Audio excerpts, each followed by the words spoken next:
Matthew was asking me about the legendary handshake induction, the handshake interrupt. And it's a cool induction, it's a useful induction, it has its place. It's not necessarily great for being out in the street and just suddenly, boom, pattern interrupting people. You may see videos on YouTube that suggest that, but there's usually some pre-framing. In a situation like this, if you're doing a workshop or a seminar and you're talking about hypnosis and somebody comes up and you say, oh, can I borrow you for a moment? That's a brilliant place to do handshake inductions because the pre-framing's already done. They know hypnosis is going to happen, they are going to be coming up. And Erickson, who was renowned for the handshake induction, where is it that he used to do it most, that people would see him do it? Where did people see Erickson do the handshake induction? In contexts in which he was demonstrating hypnosis. And if you have a client who is an ongoing client and they're going to come back in, you've done all your pre-framing in early sessions, it's a great reinduction thing. I think it's less useful for people out in the street. However, you can work stuff out there. You can do stuff, but people won't necessarily be pulled in for very long. They'll be pulled in for a time. It could be a fun thing to do. Charity mugger, go for it. Why not? See how far you can go, okay?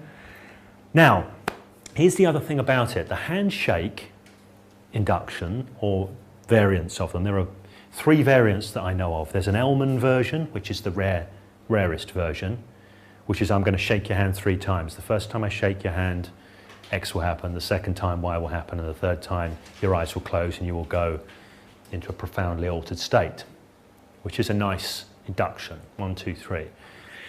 The most famous version is the Richard Bandler version. Okay, can I borrow you, Matthew, for the... So the Richard Bandler version is something along these lines. That's the shape of it. It's the way I do it anyway. Richard might do it slightly differently. So the hand comes up and it comes into a hand to face. So the hand can then begin to move in towards the face.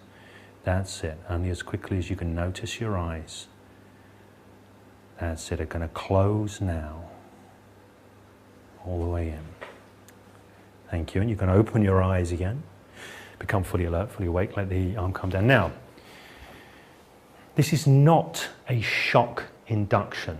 It is a pattern interrupt. There is a difference. A lot of people see shock and pattern interrupt as the same thing. They are different. A shock induction would be, I don't know, something like, whoa! You know, that would be a shock, right? That was a shock. Yeah, there's a shock. Okay, so it's all right. You can calm down now. You can stay up here before you go into trance in the chair over there. So it's a pattern interrupt. And the way the pattern interrupt works is like this. We go to shake hands and the hand comes up. And what's expected is this. That's what's expected. So we go to shake hands and the hand comes up and I almost do that, but not quite. And the way I do this is my finger will come here and I will start leading, okay? So just clear your mind for a moment as if we're genuinely going to shake hands and it's going to come in and then just up and it will lift all the way up.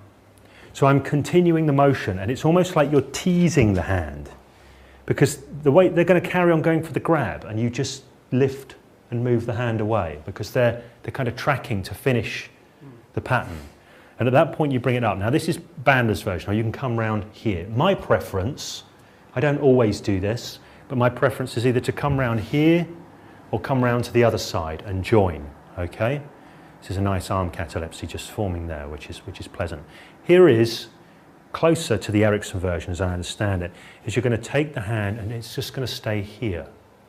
It doesn't come up. It just starts to become comfortable in that space.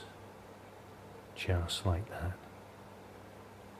As your eyes close.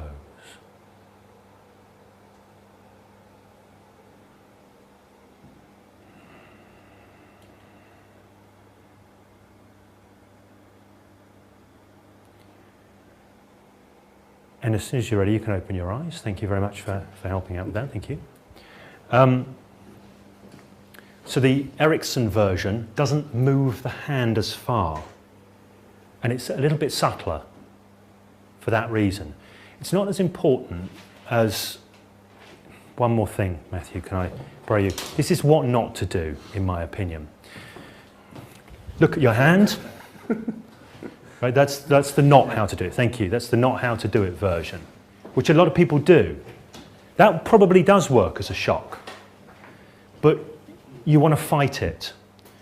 The idea with this is a pattern interrupt. You interrupt the pattern and lead it somewhere else, rather than smashing through it and scaring the living daylights out of the person and then shouting a sleep command at that point. This is the way I understand a handshake interrupt, as being very smooth, interrupting the pattern and leading it to something much more useful, much more functional in terms of hypnosis.